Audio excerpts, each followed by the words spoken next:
It's our purpose to bring to bear the principle of common sense and rational discussion to the issues of our day. America was created at a time of great turmoil, tremendous disagreements, anger, hatred. There was a book written in 1776 that guided much of the discipline of thinking that brought us to the discovery of our freedoms, of our God-given freedoms. It was Thomas Paine's Common Sense, written in 1776, one of the first American bestsellers, in which Thomas Paine explained by rational principles the reason why these small colonies felt the necessity to separate from the powerful Kingdom of England and the King of England. He explained their inherent desire for liberty, freedom, freedom of religion, freedom of speech, and he explained it in ways that were understandable to the people, to all of the people. A great deal of the reason for America's constant ability to self-improve is because we are able to reason, we're able to talk to each other, we're able to listen to each other, and we're able to analyze. We are able to apply our God-given common sense. So let's do it.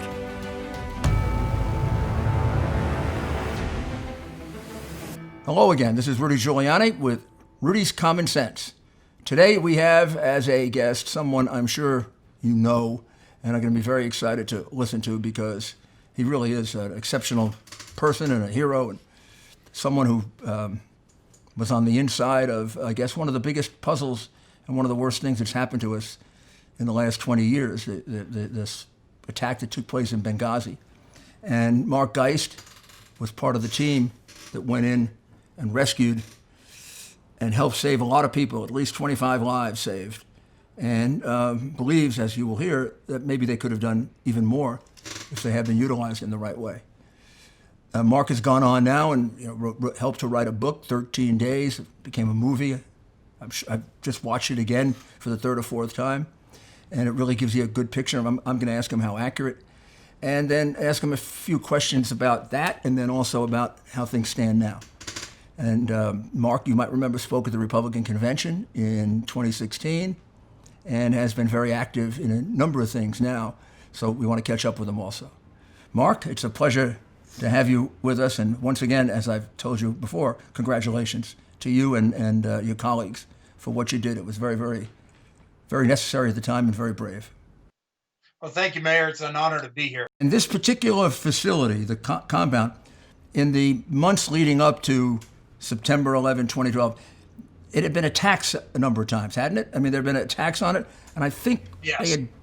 they had kind of put a hole. There was a hole in the wall that had to be fixed. Yeah. So they put in it was basically an IED, kind of a gelatina bomb or a sticky bomb that they put against the wall and blew a hole in it. Kind of testing the reaction. And I mean, to me, I think that was from a tactical standpoint, and my background, I think that was just testing the waters. Let's put something on there, see how they react, see if they upgrade their systems. And we didn't do nothing. We actually downgraded the protection that the ambassador had. So this had to be listed somewhere as a very dangerous place. Yes. In a very, very sensitive region. Yes. I mean, in a conflict zone. Yeah. Out of the State Department has roughly 270 some odd facilities around the world. And I think there's 10 of them, or at least at that time, there was 10 that were listed and critical in security measures and danger. And it was one of the top 10. So, but as far as you could tell, it got no special attention. In fact, if anything, they reduced the security. Yeah, they pulled off the extra security that the ambassador had that was provided by DOD. And I think it was the administration at the time, their outlook on things was, they came at it from kind of a passive way, and that, we helped them, so they all love us. Well, that ain't the case. Yeah, I mean, all those attacks should have given them the message that they didn't really love us. I mean, they don't start firing mortar shells at you if they love you. Right. I guess, I don't know if it's consular or whoever, the equivalent of a ambassador for the Brits I mean, they shot a rocket-propelled grenade into his vehicle. Luckily, they lived, and that was probably less than 2 months before, right around 2 months before Benghazi on September 11th. And he took off, didn't he? Yep. They closed their compound, didn't they? Yes, they did. Okay, so that's the stage when Ambassador Stevens comes to visit. And why was he visiting? I don't know for sure exactly. I mean, quite honestly, I always did my best to stay away from politicians or the ambassadors any place I worked. I mean, Right. One, just for protecting my own identity, because an inadvertent slip or something like that. So I think the day that he came to the annex, I was in the movie. They show that I was there, but in reality, I was out on a move doing some surveillance or something like that day. So, But your basic job and the other 5 guys was to protect the compound and the people in it. And yes. when the ambassador was coming, was there anything that was done about security because the ambassador was coming? At the consulate, no. At our facility, we were, like I said, there were 6 of us that were, all of us, I think combined, I added it up, had about 250 years of experience in military tactics. Compare that to the security detail that protected the ambassador. I think they had less than 50. And who were they? What kind of resources did he have at the compound? He had what they call DSS agents, or diplomatic security services agents, that work for the State Department. How many? He had 5. Any Marines? No, there was 2 of them two of them that had experience in the Army, and then their team lead had experience as an agent working for State Department when he was in Iraq. But most of his time in Iraq, according to him, was spent in the green zone, not outside of it. But like we're used to at an embassy, there weren't Marine guards or... No, there wasn't at the consulate. There was none of that. So that seems rather small. I mean, there's 6 of you, and the five of them? 5 of them. So 11. And we weren't at their compound. We were at our compound, which is separate. Why was that? Why were you separated that much from the place you were supposed to protect? Well, see, it was, our job was not designed to protect the consulate or the ambassador. We were only there to protect the people from the CIA. Is that right? Yes. Explain that to me. Well, because sometimes the CIA may operate separately from a State Department facility, right. And for whatever reasons they choose to, and that's why we're there. Our job is specifically for them. State Department has their own people. So you were protecting the CIA? Yes, sir. The CIA operatives? Yes, sir. That were at that time unknown. That was a top secret mission, and correct. We were sort of painting the picture that Libya had worked. That yes. We got rid of Gaddafi. We got a little problems there, but it's a lot better than it was before. And the fact is, correct. It was in complete chaos. It was. And we were trying to hide that, I believe, because we were in an election year. And I think that drives a lot of the decision making. Yeah, I think that's what. I mean, I think a lot of that is what, like you said, is generated or influenced the decision making leading up to September 11th, 2012, as well as their response to September 11th, 2012. So that's why it doesn't get secured anymore, because you don't want it to look like it needs to be secured. That's why you didn't put extra security there. And we were relying on the locals to be our extra security, weren't we? Something like that? That is true. Yeah, State Department had hired a group called February 17th Martyrs Brigade, which they were the militia that was kind of the umbrella of where all the militias came underneath to fight against Gaddafi in 2011 when they started the overthrow. Was there any warning that there would be an attack on the evening of September 11, 2012? That morning, we had received at the agency through a local Libyan government official that there was intel that there was going to be an attack on a government facility. In Libya?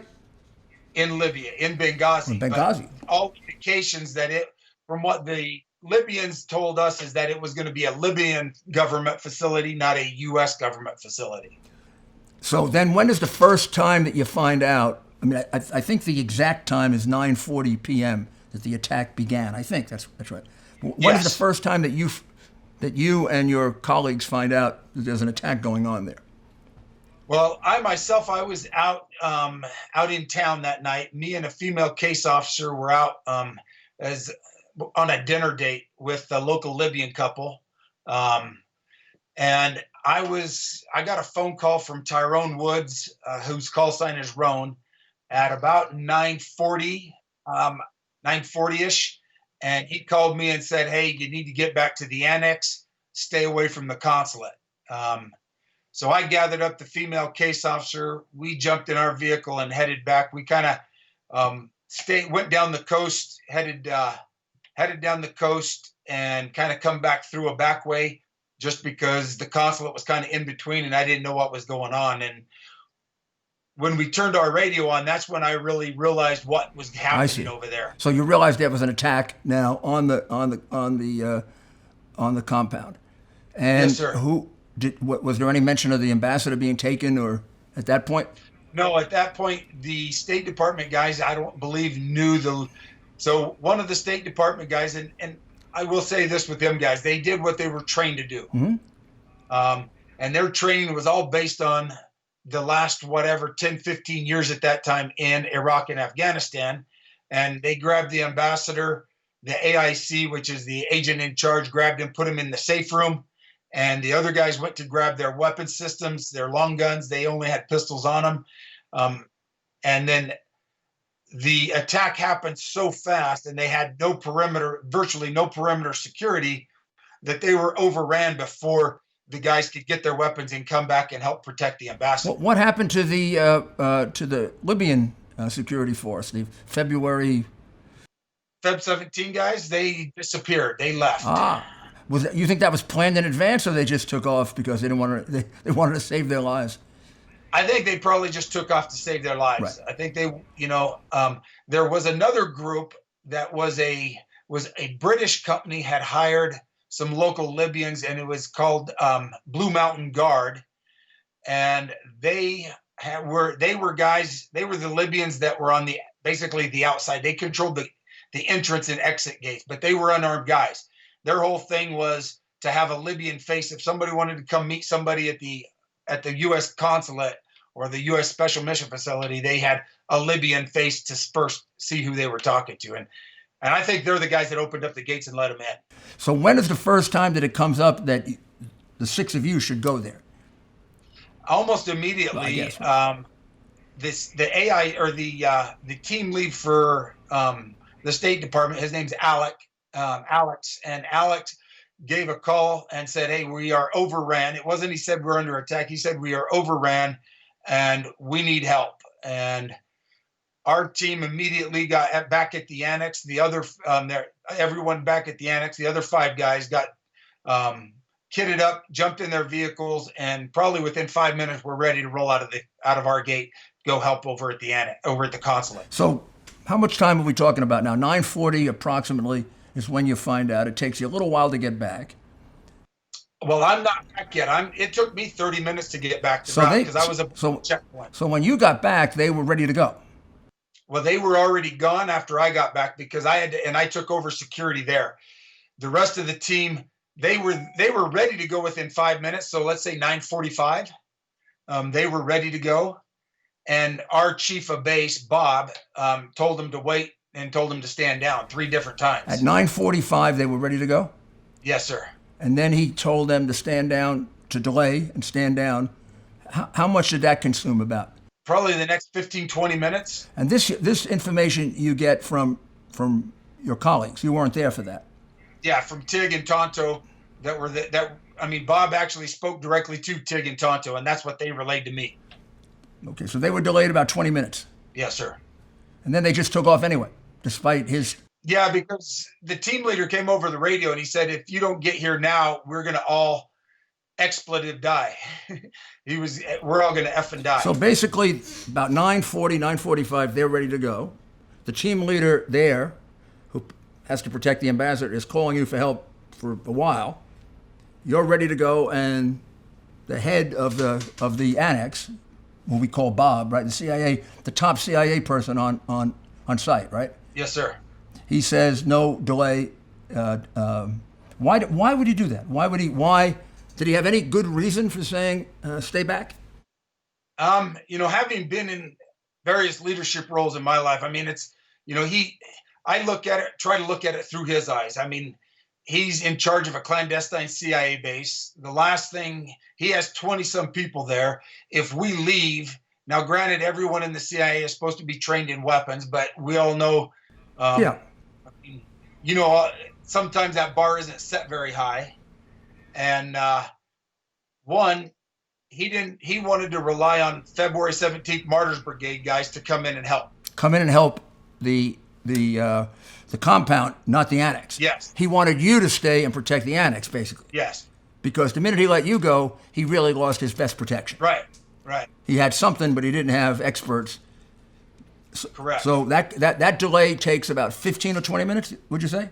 Yes, sir. And finally, they get another plea from the compound, and they say, "The hell with it, we're going to go." Yep. And they take off. And you get back at what time?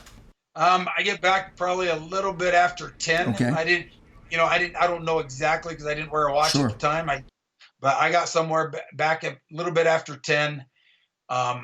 And I'm now responsible to take care of the 20 some odd people there. By yourself? By myself. So what happened then?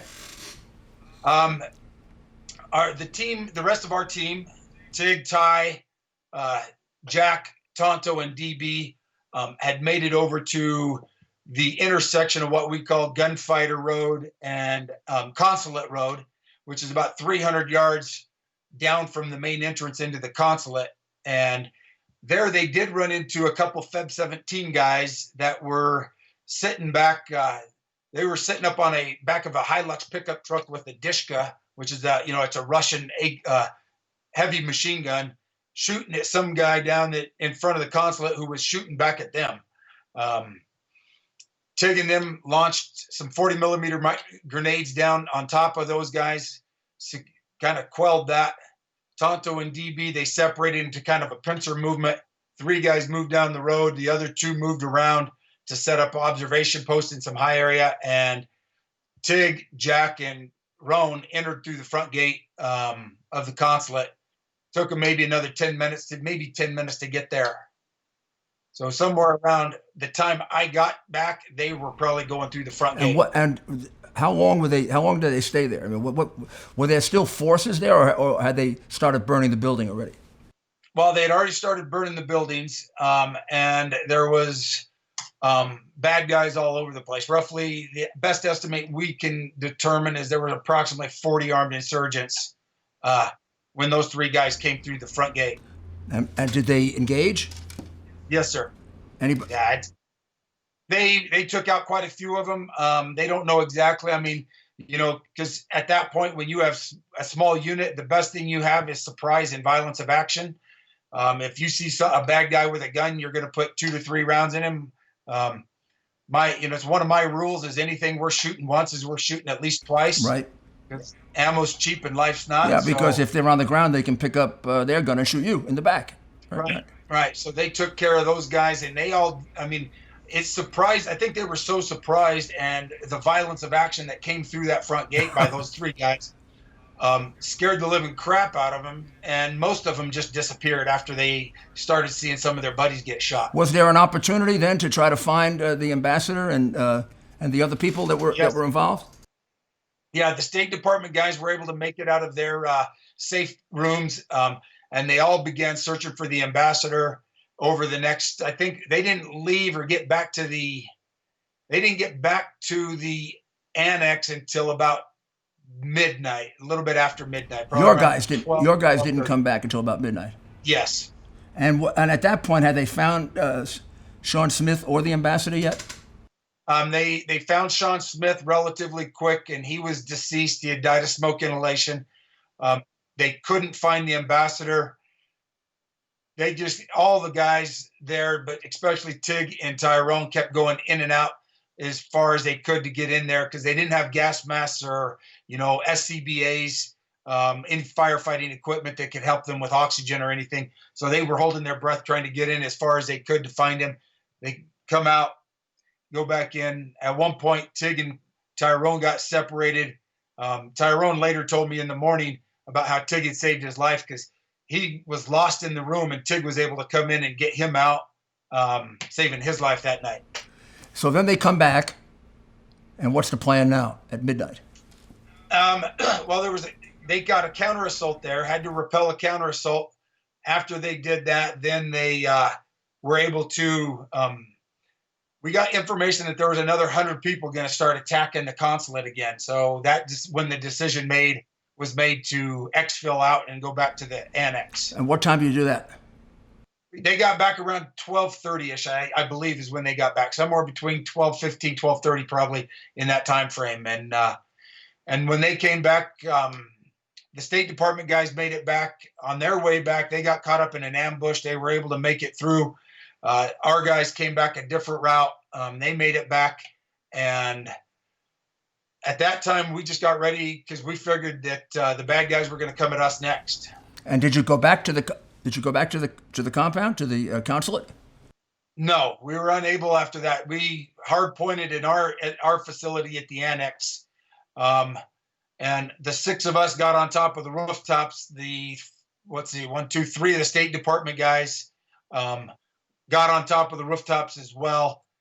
The team leader went in to make comms with DC, I'm guessing, or at least to Tripoli, whatever their procedures would be.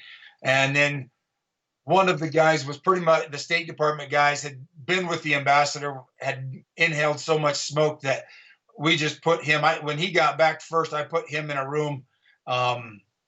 Didn't need him up on top. He was combat ineffective at that point for medical reasons. And then you were attacked. And then we were attacked 3 times, actually, over between 12:30 and 5:15 in the morning. 3 different attacks? 3 separate attacks? Yeah, and I would say maybe one long attack culminating with lulls in it, but yeah, 3 separate major engagements. And what was it? Mortar attack or? Initially, they came at us with probably around 20 some odd guys, I think that we were as weak at our place as we were as the consulate was. That lasted that first assault that they made on our compound was maybe 15 minutes. Mm-hmm. We had them in a good crossfire, so we put them down pretty quick. They came back at us with some IEDs that they were throwing at our wall and our back gate, as well as about 40 some odd guys. We repelled that assault. That one lasted about 20 minutes. And then we had a pretty long lull until about 5 o'clock in the morning when the third attack happened. And the third attack was machine guns, RPGs, AK-47s, and 81 millimeter mortars. Was that a lot more competence then? A lot more people? It was more people as well as more complex kind of an attack. And is that when there was fatalities took place? Yeah, that's 3. There was 4 mortars, and RPG hit the back wall right in front of me and Ty, because I had moved up there with him, and Glenn Doherty from our sister team had made it in on a private aircraft that they were able to obtain from Tripoli, and they had been there maybe 5-10 minutes. Glenn came up on the rooftop. The rest of his guys went inside to arrange getting out, what our exfil plan was. RPG hit the back wall. They opened up with AK-47s, belt feds. We started returning fire, and a mortar hit our outer wall, and then 3 more hit about 15 feet to my right. And is that the one that was fatal? Yeah, the first one hit, and it killed Ty. Glenn was moving. It injured me pretty bad. That first one took my left arm from about 6 inches up, was hanging off, was almost blown off. I returned fire. Glenn was moving. The next one landed, and that one killed Glenn. I took shrapnel from that one as well, and then the third one hit, and the third one is probably the first time I ever really felt any pain because my adrenaline's going, a little bit of shock, and I just know I got to stay in the fight. And that third one, I realized that I better get some cover because if another one comes, I'm probably going to die myself. Then how long did the fight continue? That was the fight. The last mortar that landed, that was what ended it. Why they quit, all I can guess is a militia. One of the militias was hired by Glenn's team, was able to bring them in from the airport. And when that last attack happened at 5 o'clock in the morning, around 5:11, they took off. And when they took off, they headed in the direction where the mortars came from. So whether they knew where it was at and were going to stop it, or if they just ran in that direction, because the actual assault from gunfire come from the opposite direction. Thank goodness the mortar stopped, because I think that was God helping us out there. Was that the end of the hostilities now? That was pretty much the end of hostilities. And then you find out that the ambassador died in the hospital, right? Well, or on the way to the hospital, whatever. He was dead before he went there, because he couldn't have, inside the building, he couldn't have survived with that smoke. And he ended up they took him to the hospital. And the guy that took him to a hospital, what I heard from afterwards, was he was a neighbor who knew the ambassador. And he came over, and when they pulled the ambassador out after all the flames had stopped and the smoke had dissipated, he saw him, grabbed him, threw him in his car, and took him to the hospital. So the belief is that he was dead already, but they worked on him in the hospital for some time. Yeah, that's what they said. Hoping they could revive him, and never did. Yeah, because we were going to make an exit Glenn's team was actually debating going to the hospital, but the hospital had been overtaken by Ansar al-Sharia, the militia that had been attacking us in the consulate, because of all the dead and wounded that we were sending their way. Well, how many? So you were wounded? Yes. Seriously wounded? Very seriously. My arm was about blown off. Right. I got hit, and then I had about 21 holes in my body. So where did you get medical care? Tig was the first guy up on the roof. Dave, one of the State Department guys, was up there as well. He got injured. His arm and left leg were about severed off. Tig saved his life, getting 2 tourniquets put on him. Tig came over to where I was at, got a tourniquet on my arm, probably saving my life. And then he started working on Ty and Glenn, hoping that they were still alive. I climbed down off the rooftop on my own, went around, and I had to direct the State Department or the CIA case officers how to take care of me. I told them to get my clothes cut off. I had gotten hit in the neck, in my chest 3 times, near my femoral artery. Got all those anything that was squirting, we got those stopped. And I didn't have any major medical until I got to Tripoli. So then you all evacuated. Were 2 planes were sent? Well, the first plane was the civilian plane that brought Glenn's team in, but it wasn't big enough to carry everybody. So all the non-essential personnel, anybody but the gunfighters, got on that plane, and myself and Dave, who were the wounded ones, we got on that one and flew to Tripoli. About 10:30-ish in the morning, finally a C-130, a Libyan C-130 landed, and the guys were able to convince them that they had a large amount of money that they were able to pay those guys to fly them back to Tripoli. And so so you're taken care of initially then in the hospital in Tripoli? Yeah, Libyan doctors in a Libyan hospital. This would be a convenient time to take a short break. When your life is in chaos, your home is your safe haven, your most valuable asset. Imagine losing your home to some online scammer. In an instant, you have no place to live, and your home, your security, your nest egg in an emergency isn't yours anymore. Is this even possible? In a word, yes. It's called home title theft, and the FBI calls it one of the fastest growing crimes. My friends at Home Title have demonstrated how quickly and easily online scammers can steal our homes. This is a legal title to a home in California. All home titles, yours and mine, are vulnerable. They're kept online, where thieves, foreign and domestic, hunt them. They simply print your home's title, forge your signature, stating you sold your home, put a fake notary seal on it, and refile it as the new owner. In an instant, your home is theirs. Then they can borrow against it, and you'd be responsible for the payments. Or they could try to evict you. I'm serious. Your bank doesn't cover you, and neither does your homeowner's insurance. Home Title Lock does. For pennies a day, Home Title Lock puts a virtual firewall around your home's title. If some cyber thief tampers with your home's title, they're on it, helping to shut it down before you lose your home. Here's what I want you to do. Go to HomeTitleLock.com and register your address to see if you're already a victim and don't know it. You will receive 30 days of free Home Title Lock protection using the promo code Rudy. You need to do this now. Get 30 days of free protection with promo code Rudy at HomeTitleLock.com. Welcome back, and we'll go back to our interview with Mark Geist. Let's go back and review this a little. So when this is reported, I can remember that weekend being on television with Susan Rice. Yep. And I was sitting in a CBS studio, and she was on, and I was going to come on after her. And she said it was a spontaneous attack. Yes. And I said words I can't repeat, and said they don't carry mortars and to spontaneous attacks. Right. And how come it was September 11th? Right.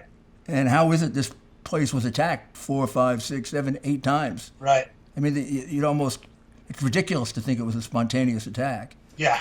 And just as I'm saying that, John McCain comes on and says basically she's an idiot. Why would she think it was a spontaneous attack? And then as the days went by, for a week or two, the president, Susan Rice, Secretary of State, they kept saying it was a spontaneous attack over a video that had raised questions about Muhammad, about his legitimacy or whatever. They had considered insulting to Muhammad. But very, very quickly, the intelligence that came back was that it looked like it was a planned attack by an organized group. Yes. Yes, it was. So was it clear that this was, was there any, on the scene, was there any talk that this was a spontaneous attack about a Muhammad video? No, it wasn't. There was, one is, it can't be, in all my travels around the Middle East, and like I said, I've been in and out of the Middle East 20 some odd years. I speak Persian Farsi as a second language. It was my specialty. I've never seen a protest at night. It goes against all pretense of why you protest. Protest, of course, to be visible and to have the media see what you're doing. And you don't take AK-47s, RPGs, and belt-fed machine guns to a protest. And it was, obviously, to anybody who had half a brain in any tactics, you didn't even have to be in the military to understand that it was a complex attack. And it had to have pre-planning, because where they set up the mortars, how they attacked the consulate. Now, did they? I don't think the annex, they probably didn't know about us. Most people, even the neighbors around us, thought that we were either English or French, not Americans. So we may not have at the annex been their primary target, but they found us because of the attack at the consulate. And they found you because your guys went there and came back, and they probably figured out, this is where these guys are coming from. The State Department security team didn't take the route we told them to come back in, and ended up driving through an ambush, and that ambush followed them over. And then they figured out where the reinforcements were coming from. Yep. So the stand down order, how crucial was that to any ability to save the ambassador, if not Smith? I think it's very crucial. I can't sit there, I'm not going to say that had we went immediately, we would have saved the ambassador, because I don't have that foresight. But I can say this much, is that had Bob allowed the 5 professionals that he had at the annex to go and get American eyes on that target and understand exactly what it was, and he would have better intel to be able to make a better decision on what should be sent. Right. And what to request. And you have 5 guys who have 200 some odd years experience in the military. They could have made a difference for sure. And what kind of requests were being made for outside help? help from Tripoli, help from the U.S., help from any place? The first thing that we requested, Tonto had requested before they left the annex to go over there, is they asked for any air support, specifically asking for a Spectre gunship if and make one available. That didn't happen. No, the only thing that ever showed up was what we were told is an unarmed drone at about between 12 and 12:30 at night. An unarmed drone. Yes, we were told it was unarmed. So that was useless. Pretty much useless. And the intel we were gaining from that was pretty much useless as well, because we would ask what it's seeing, if there's anybody moving up on our outer flanks. And by the time that request went from us all the way back to whoever, I'm guessing it went through the command center at the State Department. And they got back to us, it was too late because we were already under attack. From the time of the initial attack at 9:40 until the time that Roan and Glenn are killed, what time were they killed approximately in the morning? Looking at every video I've seen, and when that final mortar attack came, because I've seen some of the video that was from our cameras, and that was at 5:11 in the morning. So we had about 7 hours to get something substantial there. Yes. And that could have prevented their death. Yes, most definitely. It's inconceivable to me that we couldn't do that. It's also, I asked you this the other day, and I'll tell you, this has bothered me since the day it happened. I've handled emergencies, domestic emergencies, a lot of them, and trained some people on how to do it. And when you have something like this, I mean, we have a plan for hostage situations in New York, different kinds, or even during the UN, we have plans for hostage situations should a head of state be taken. Yep. The first thing you do before you even think about it is you direct your resources in that direction. Yes. And the answer given was, to me, the biggest farce I've ever heard. The answer given was, we didn't have enough time. Right. But how could they possibly have known how much time they had? So if I'm sitting there in the White House, right, and I'm the president, and they come to me and say, whenever they told him, I don't know, there's a whole big cloud about whether he was sleeping or he was awake, but hopefully he got told about it right away. So at that point, he's got to decide, what am I going to send there? Correct. And what you say is, you get the closest unit, and then the second closest, and then the third, and you send them all there, and then we can figure out what to do with them. Yes. Because this could be 1 hour, in which case didn't have enough time. It could be 5 or 6, 7 hours, at least for your guys, in which case you had enough time. Or it could be 5 days. Or it could Correct. be 2 years. How could they possibly make the decision based on we can't get people there on time? They don't know how much time they have. Well, I think personally, I think that was Susan Rice's statement, and whoever wrote that talking point for her is an idiot and should be, and then they had to stick with it. Because now remember, 9:30 at night in Benghazi is 10:30, 11, 12, 1, 2 is like 3, or it's, by the time we got out of there, it was, because they're 6 hours from the East Coast. I think they're 6 hours before. So 9, what was it? 8, 7, 6, 5, 4.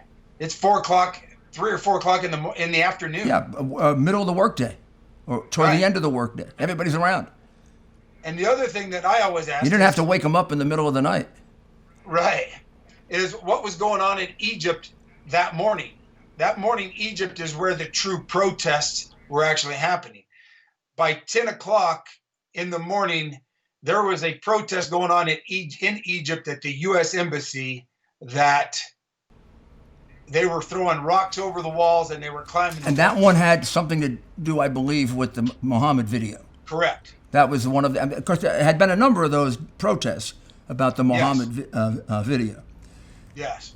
Why would the administration, why wouldn't they at least be in a situation where they tried to get the resources there, but failed because there wasn't enough time? Why did they not dispatch any resources at all? and kind of almost ignore Well, the only answer is the one that they don't like, and it. because what would happen, and is in an emergency situation when a U.S. embassy in Egypt is under attack, or at least being protested and rocks and getting there. That's when everything got put on alert. I mean, we know that the U.S. military had to have been put on alert. State Department has a group known as FAST Company, Fleet Anti-Terrorism Security Teams, one in Rota, Spain, and one in Bahrain that are automatically put on because their whole purpose is to help rescue, either reinforce, rescue, or take back over consulates and embassies. And they're on standby. I mean, I've talked to people who said that they were on a plane that had been sent and was overhead of Benghazi at 1 o'clock in the morning and got turned around. 7 hours. Within 7 hours, had they dispatched around 10, 20 minutes after, which I think would be the prudent thing to do. And probably if you play it by the book, what emergency management would tell you to do, right, would have gotten them there from Bahrain, about 3 hours? Probably, yeah. 3 hours. So they'd been there by 1 in the morning, 2 in the morning. Yep. In which case they could have secured both places. Yep. And the reason I guess the reason that I believe, and you tell me what you think, is that right from the very beginning, including not securing the annex or not securing the compound, it comes from the fact that they wanted to play this as a victory, and they didn't want people to know, number one, that they had unleashed chaos in Libya, screwed it up, because then they were in the middle of an election with Romney, and he would have attacked them for that. Yet another failure, because they had failed in Egypt and put in the Muslim Brotherhood in Egypt. Right. So this would be number two. And then also, probably, they knew the record of not having secured that embassy or that facility, and they'd look terrible for not giving the guy any additional security there, and in fact, taking security away. Yep. 100%. I'm right. That's exactly what I think. I think that I think when it first happened, and then our guys went over, they thought it would be over. Then when our guys left the compound and got back to the annex, okay, it's over.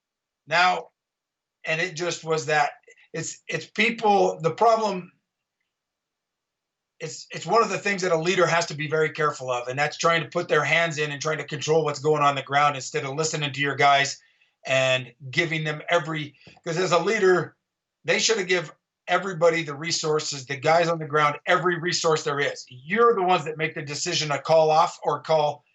We should have been making those decisions. Yeah, they should have been put in place as fast as possible. And as soon as they're in place, you make the decision. Do you bring them in, or has it calmed down? Or are you going to make it worse? And none of that was made available. And it would almost seem to me that's part of the manual. That's part of when you do tabletop exercises and you do drills, of which I've done many, both in the federal government and local government. Right. That's the way you're trained. Exactly. We should. That is how we train. That is how, I call it my 6 Ps. It's prior planning prevents piss poor performance. So, Mark, we only have a few minutes left, but now it's several years later, and you've been very active. Tell us what you're doing now. Well, a couple things is one of the big things that is my passion is still serving. And I do that in a sense of me and my wife started a nonprofit called Shadow Warriors Project. It's shadowwarriorsproject.org because private security contractors do not have, we have a workman's comp policy. So we raise money to help families of those that get killed and injured as private security contractors. God bless you. Shadowwarriors.com. shadowwarriorsproject.org. O-R-G. That's how people can help if they. This has become a very integral part of how we now operate. Yeah, like right now, there's when you come down to contractors, there's 2.6 contractors for one military guy in Afghanistan right now. See, most people don't know that. Right. There's been over 5,000 contractors killed and 30,000 injured since 2001 in 80 different countries in the war on terror. Because we're taking those jobs that free up the military to be able to do what they do best. Right. And these are all almost exclusively military people. Most of them are. I mean, the ones that I've met, Yes. I'm going to say 8 out of 10, 9 out of 10. Yep. And usually from the Marines and the special operations. Yes. Rangers, Especially SEALs. in our organization, in the protection side of things and the security side of things, most of them are required to have 4 to 6 years experience of combat experience, not just military experience. No. I should have said that. Yes, combat experience. 4 to 6 years of combat experience, and that's why we were able to do what we did and survive. And usually from specialized units. Yeah. Yep. From the elite units. Yes, sir. So this is something that should be supported. So I urge people to try and do that. And I'd love to spend more time with you, but I wanted people to get the basic facts of this, and then maybe we can have a later interview about the current political situation. Let's do that. But I just want to, since I have you there and you're sitting in Colorado, and we're still going through this pandemic thing, tell me what you think should be done in Colorado right now. Is it being opened up properly, or isn't it? No, I don't think it is. And, two things is, one, I don't think we should have ever gotten shut down in the first place. I mean, in the 30s, we had a pandemic of, what was it? I lost my mind. But we had a cholera outbreak. Right. That was going through everywhere. And what did we do? If you had the disease, if you had it, were infected, you got quarantined. Everybody else makes their own decision. I mean, what frustrates me is we've taken away the ability of every American to make their own decision. I mean, if I go to a restaurant and it's crowded and I don't want to be there because of whatever the fear is, then don't go. Personal decision is something to me that is what I fought for in this country that we get to have. It's not some mayor or governor that's going to dictate it from their perch that they're sitting on and have virtually zero experience in dealing with it. Well, Mark, I think what's even clearer is whether there was a lot of confusion at the beginning about how bad this was going to be. 2 million deaths, 3 million deaths, endless. Now we have experience with it. We know that we know the fatality rates. We know it affects only elderly people or people over 60, 70, and 97, 98% with an underlying condition. Yes. So you take a healthy 25-year-old or a healthy 19-year-old who should be in college. I don't know why any of the schools had to be closed. All you had to do with the schools is maybe quarantine the teachers that are over a certain age, just to be extra special safe, over 55, let's say. Make sure you train people how to interact with your elders. So you're careful, you wear a mask, you wear gloves when you go see grandpa, grandma, or me, because I would be in that category. Right. And everybody else can work. Yeah. And then as soon as the coast is clear, the older people can come out and they can start working. So I hope that that's the situation we have in the future, and I'm glad that a lot of other people see it that way. We should have done that, 3-4 weeks ago at a minimum. Yeah. Oh, absolutely. We got to listen to the science, but we got to listen to the economy too. And common sense. Yeah. Well, thank you very much, Mark, and good luck with the Shadow Warriors project and the other endeavors you're involved in, and we'll keep in touch. Thank you, Mayor, and thanks for everything you've done for this country as well. God bless you. Well, thank you for your service. You're welcome. Can't say enough about it. That was a really very interesting, riveting interview. Makes you want to watch the movie again, doesn't it? I got to ask you, how accurate is the movie? So if I watch it, what do I get? 80%, 90%, 100%? What? Probably around 80%. Yeah. It's because in some of the stuff they did it for theatrical reasons, like, because we were spread out over 4 rooftops at the annex. Right. So each time we got attacked, not everybody could engage because you got to cover your 6. So typically there was usually only 3 to 4 of us engaging the enemy, while the other 3, let's see, out of us, there would have been 6, and then 7, 8, 9, 10. So 4 of us were engaging, 6 of us were covering the other areas in case we got attacked from that. So really it was 4 guys at any one time shooting. And in the movie, they show us all because they wanted to show the teamwork and kind of that what goes behind all that. Any serious misrepresentation that would give you the wrong picture of what happened? No, or just dramatization? Not just dramatization. Like after the second attack on the annex, there was this big bus bomb, and that didn't happen. And we were all kind of busting Michael Bay's chops because it's like, hey, you're known for your explosions. Yeah, I mean, we have plenty of them already.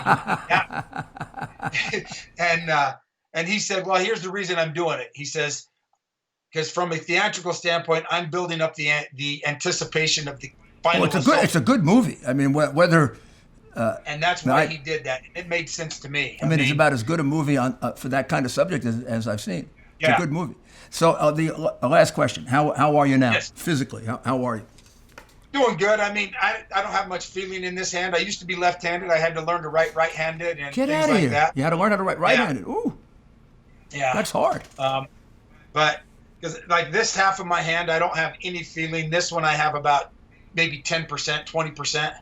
So it's hard to use. I mean, I got pretty good dexterity, but it's picking things up. I don't, especially fine motor skills. I don't have much, but it's life. And how about the others that were injured? Have they? I mean, it's amazing that aside from the 2 tragic losses that you had and the 2 losses earlier, that it's only 4. Yeah. I mean, you did great work protecting.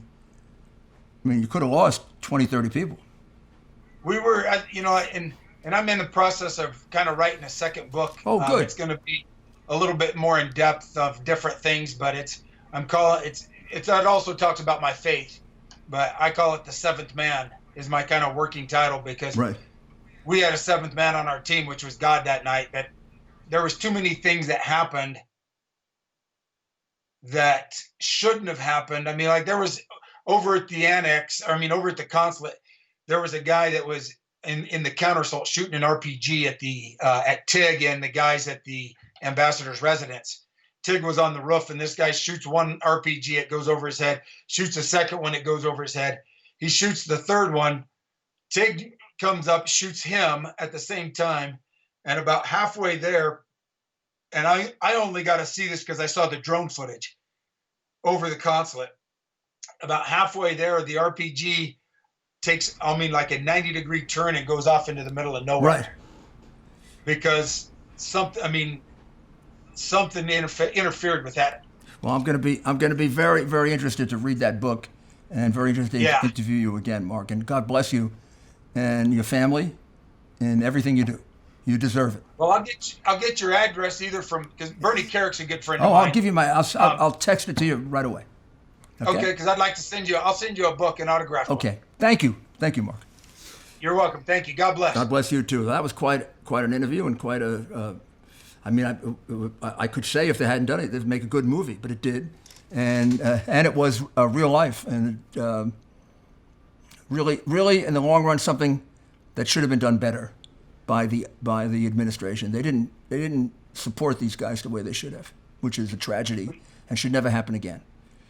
And for me, hindsight is in as much as I hate that we lost those that we lost, the greater purpose is, in my mind, is had Benghazi not happened and had they not handled it the way they did, there would have never been an investigation into Benghazi. Right. Had we not had Boehner not investigated it, we wouldn't have found out about Hillary's private email server. And we would not have had, I think there was, it's the domino effect it's karma. I can see. She's the one who screwed it up. How about the hand of God? Exactly. I can see your book. Yep. Well, good luck. There you go. Good luck. That's what it's kind of heading that direction. We've got a president in office now that is a true believer in God. I think he is, it's phenomenal. I've gotten to know his boys real well on the campaign trail. Been hunting with them a couple times, and You couldn't have asked for the right people, any better person to be. I mean, the president is the right person for the right job at this time. Amen. Well, I think that's a good way to end. And we'll be back with Mark again soon. And thank you very, very much. Thank you. God bless. And thank you all for listening.